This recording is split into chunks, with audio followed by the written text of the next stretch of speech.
1, 2, 3, 4, 5, 6.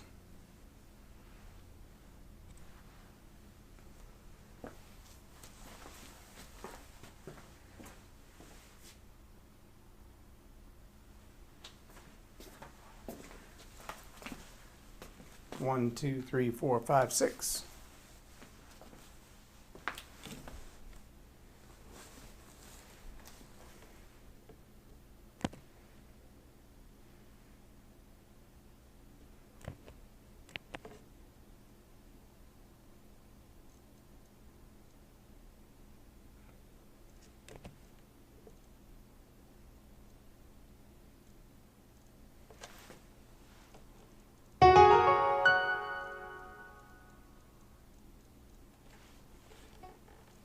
Welcome to Leading Leaders Podcast.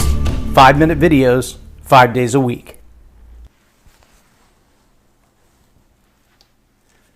You know, it's amazing sometimes how all the preparation of the world just doesn't seem prepared. It just doesn't seem prepared. And as is the case for me today, because last night we tested all of this beautiful studio equipment. I wish I could turn you the camera around and show you all the stuff that we have connected to be able to pull off this particular live version. But the truth is, in testing all the equipment and staying up late and making sure that everything was just so, all the camera colors perfect, all the angles and the shots perfect, and everything was good to go, what I failed to do was turn everything off when I went to bed. I'm J Loren Norris with Leading Leaders Podcast, and the reality is I got up this morning and came back to the studio to turn on all the cameras and realized that 2 of them had completely dead batteries. One of the iPads that I use to monitor the actual stream health and make sure that the video is good, battery is dead. Phone is dead. And of course, all of these devices are making noises and talking to me. And you know, the reality is the Boy Scout motto is always be prepared. And I thought I was prepared. I went to extra lengths to make sure that I was prepared, that I was so ready for today. But all of the things that I went above and beyond to accomplish, they got missed because I skipped a step. Now, as a leader, again, I'm sure I'm the only one. I know some of you watch this Leading Leaders podcast and you think, what a dolt.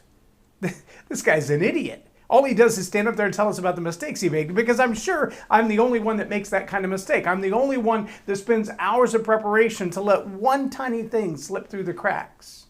I'm sure I'm the only one that focuses on the big picture so much that the little picture gets overlooked. I'm sure I'm the only one that tries to do everything on their own, because mastery of all of the tasks that you'll eventually delegate, in my opinion, and I think in a lot of people's experience, is a great way to lead.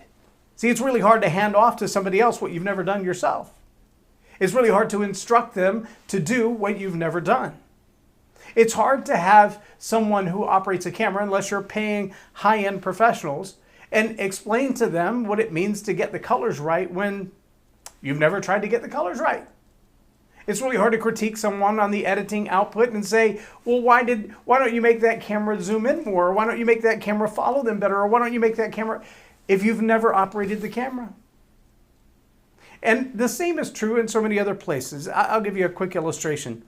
I think I was probably 23 or 24 when I got out of the Air Force. I'd have to actually look at a calendar. It would have been 24. I got out in February, turned 25 in November. Yeah, around 24 years old. And I got a job at a Mazzio's Pizza House. It's not anything elaborate, but Mazzio's was the place that had the long buffet for salads and the long buffets for pastas, and you can make your own spaghettis and order pizza from the kitchen, but there's also pizza on the buffet. And when I was hired, I was told by the hiring manager that I was being hired to become a manager because I just gotten out of the military. And he's like, you're the right age. We got all these high school students. You've got this military background. I think you'd be the perfect person to be a manager. And I was there for, 15 or 20 minutes. And as we kept walking back and forth to look at the various stations he was training me in, I kept seeing pasta on the floor. And it was because kids would run up and grab one noodle out of the little pot and leave a string of them on the floor. And I stopped and picked up all the pasta off the floor and put it in the trash and then went back to following him around. And he stopped me and he's like, see, that's exactly the kind of character that I'm looking for. Somebody who's willing to do even the dirty work in order to lead, to manage, because nobody wants a leader that won't do what they've been asked to do.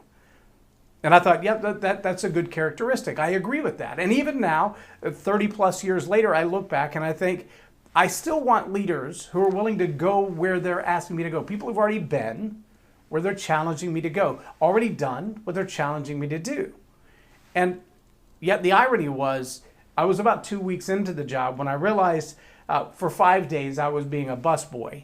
I was literally picking up noodles off of the seats and climbing underneath them and scrubbing the carpets underneath where the kids had left a mess. And I was washing dishes, and they wouldn't even train me to cut pizza or run the cash register in the first two and a half weeks on the job. I was like, this is not management training. This is slave labor. I mean, you've got me at a server's salary.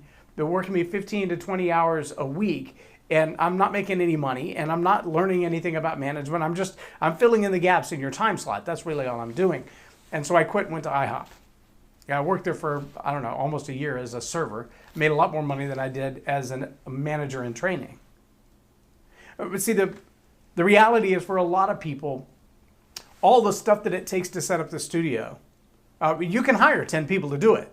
I mean, there are pros out there who do. They hire a cameraman for each camera, and they hire someone to run the switcher and the mixer, and someone to add in the bits, the video clips and the still images and all of the things that show up on the screen. And then there are other people who do just the lighting, and other people who do just the audio recording, and then other people who do just the editing. And so you could have a team of 20 people doing this, or you could have a team of 5 or 6 people doing this. And I want to master it as the leader on my own first.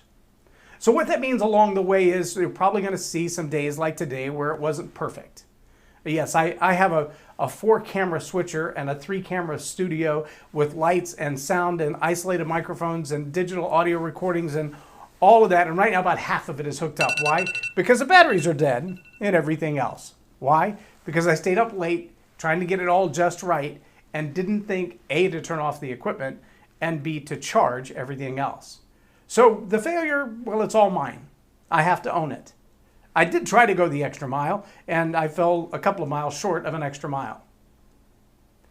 As a leader, I think there are some things that are equally important to the idea of saying, I'm going to figure all this out before I ask someone else to do it. And that is the integrity to say, when you screwed it up, own it. Don't try to take the credit for things you didn't do unless you're willing to take the blame for the things that you did. And sometimes, honestly, sometimes, to keep peace in the house, keep peace in the organization, to keep moving forward, the hardest but most important thing a leader can do is take responsibility when it's not their fault. I didn't make the batteries go dead other than leaving the switches on.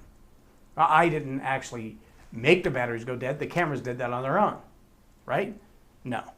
But see how easy it is to shift the blame, to blame it on somebody else who didn't turn the cameras off. I mean, there were 3 other people in the studio. Anybody could have turned the cameras off, but ultimately it's my responsibility. Because if I wanted to use them the next day, I should have made sure they were off or charged. Got to take the responsibility. You don't get the credit without also taking the responsibility. So I'm trying Restream today. This is the first time I've ever used Restream, so I'm hoping that this is showing up on Facebook and Periscope and YouTube all at once. I did get a text message from my wife while trying to set up the studio that says, hey, it says you're live on Facebook. So I hope you can see and hear this okay. If you can, please just give me a little comment and say, yeah, that was sad, that was ridiculous, whatever. I appreciate your input. I appreciate just, I don't know, knowing that there's somebody back there, somebody out there watching, paying attention, that is giving the feedback that I've actually done something right. As I say that, I'm looking at the multi-camera monitor. I really wish you could see it. It's kind of cool, but it tells me that my hard drive is full, and so I've stopped recording now. And since I didn't hit the record button on that camera, counting on the recorder from the switch to the backup hard drive, now the only version of this is the live version. So there'll be no edited version released later for the website. It won't exist because I'm not recording anything anywhere. See, I'm having one of those days. Is it Monday? I think it's actually Friday, but it's acting like a Monday. I'm ready for a weekend. How about you? I'm J Loren Norris with Leading Leaders Podcast for Tell It Like It Is TV. Have a blessed day. Subscribe now for our extensive video library of leadership lessons promoting faith